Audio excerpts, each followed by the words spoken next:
What if success isn't what you've been told, but rather something that you define? Hey guys, and welcome to NYC Uncensored. Your host is Joshita for today's episode, which is hashtag introduction create your success. Yup, that's me. From now on, I will focus on topics similar to this, and I am currently quite sick right now, but don't worry, I'm recovering faster than I thought I would, but I had to point it out so you guys might understand why I might sound kind of weird today. So, to continue, let's break down the question and statement that I said before. Everyone listening to me right now must think, oh, well, I always thought that success meant great achievements such as earning millions and millions of dollars at a young age, buying a mansion with that money, earning a sense of respect, status, and sometimes even power following that. Thinking about it, it's something quite stereotypical and possibly something that has been enforced upon you by your loved ones without you even knowing. Perhaps you're looking at the word success through rose colored glasses, and within 10 minutes, I will change your perspective and hopefully help you understand a few things before you decide to leave. You might have gotten the hint by now, and to summarize the explanation above, our backgrounds, values, and life experiences shape what success means to each of us. For example, if you have lived in a household where success is valued with straight A grades, pursuing a medicine, law, or engineering degree, especially at a top university, and being that perfect person for your parents, or where you grew up with financial struggles and didn't get to enjoy what most people are doing at your age, then I would like to say something. You are not alone. Especially with me, I grew up in a typical environment filled with the idea of perfectionism. My parents didn't encourage this, of course, because everyone has their flaws, good or bad. It is something different to the scenario above, but rather, it's that pressure from your relatives to appear perfect in front of their eyes. Whenever there is a flaw within you, they would love to point it out. It seems to me that they are racist and discriminative against their kind, which is quite ironic because honestly, they should look at themselves in the mirror before pointing out things that are supposedly wrong with me. To add on, whenever you try to fight back and defend yourself, you get blamed for being rebellious, naughty, or perhaps even ungrateful. These situations are so common with women that we can all collectively agree that some parts of society are still stuck with their stubborn mentality. Not gonna lie, but grow up. And I know that this is getting off track, but again, speak back to them. I encourage this because why do you care about what they say? So, what if they tell you that you don't meet their expectations or that you're too chubby or skinny for your age? Every human is different and they don't respect that. Meaning that you shouldn't care about what their opinion is because it's not worth listening to. But at the same time, I'm not saying to raise your voice and yell at them for not understanding. I want you to politely, yet sternly, inform them that they are wrong. Similar to a debate, but it's just a debate of common sense and etiquette. I also have to admit, if they are complaining that you have some pretty bad habits that you're not willing to change, such as spending 12 hours doom scrolling or being lazy as heck and avoiding basic responsibilities, then probably you should listen to them. That's the only exception that I would consider, alright? Nothing else. Nada. Oh my god, I'm like living in my Spanish core right now. So let's just hope that you guys can deal with it for the rest of the recording.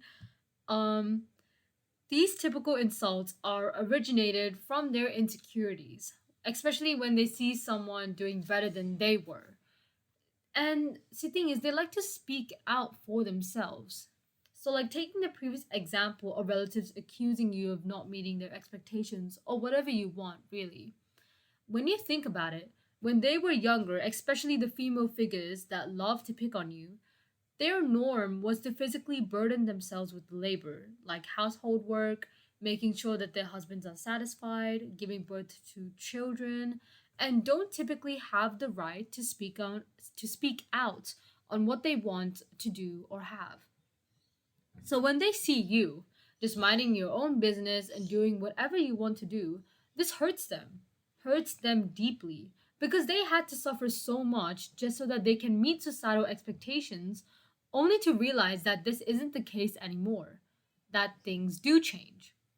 They're not able to accept that, and this is the kind of egoistic side of all humans.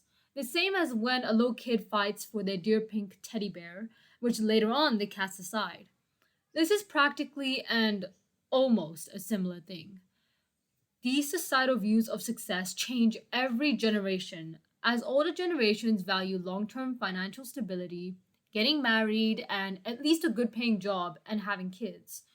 While nowadays, younger generations, which is practically us, are focused more on acquiring a work to life balance, like personal fulfillment, achievement, success, independence, and creating valuable experiences. Remember, success is not a fixed concept. It can change with time, culture, and personal aspirations. Or maybe even you. Oh my god, why did I sound like the wizard Liz right now? Like, she should take me in as her apprentice. Okay, now you know that people who are born in a perfectionist type of household tend to not have their own values and their own idea of success because it is defined by others. People who are born in a financially troubled household tend to create their future around earning great deals of money, as most of their troubles have originated from this issue. And again, this creates a sense of self satisfaction because now they don't get to experience it again.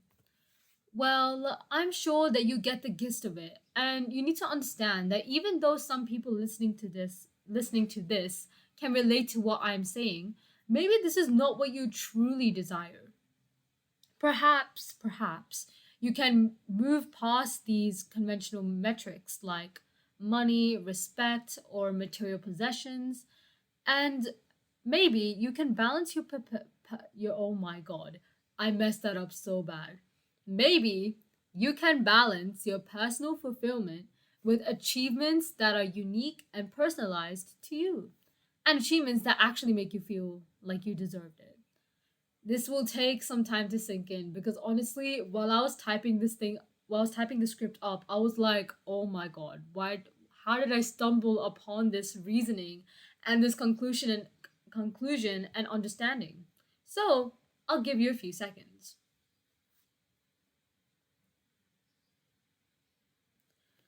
Okay, time to think outside of your thought bubble, even though you already were.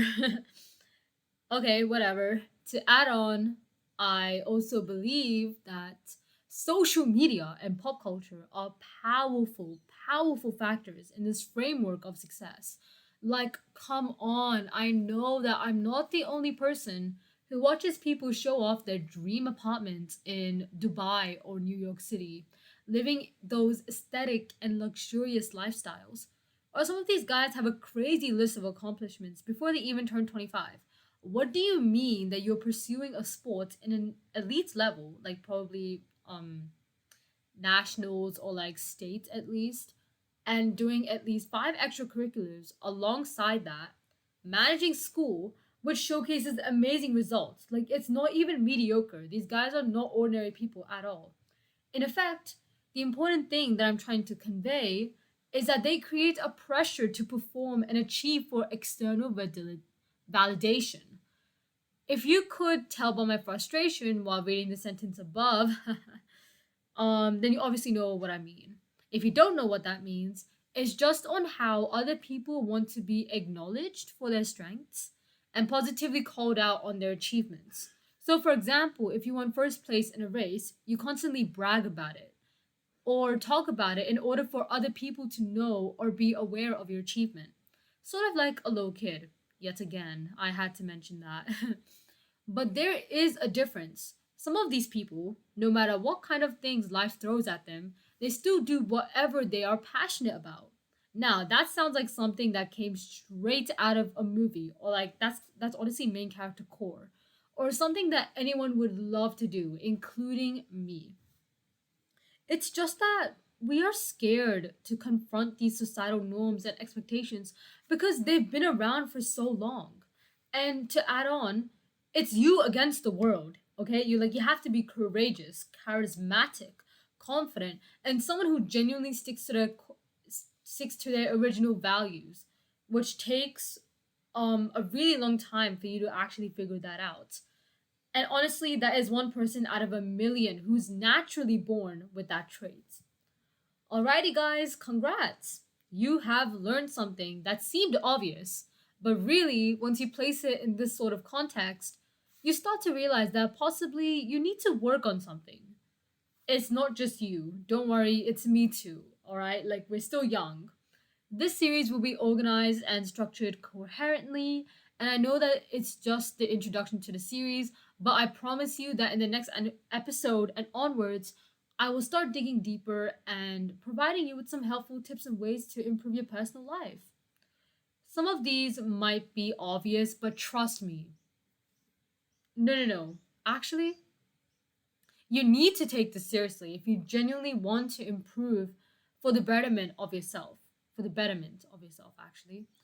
At the same time, I believe that you should have a strong value tied to your ambitions for you to actually stick with it consistently. It could be anything like family, to persevere, courage, commitment, and there are endless options for you to choose from. You guys know that for the sake of this series, I need to end this episode with a quote. So here's something that resonates with a part of my personality. Fortune favors the bold. Unknown. I actually don't know where I found that, but I really like that one. So, again, thank you guys for listening, and this is Joshita from MYC Uncensored. Peace out.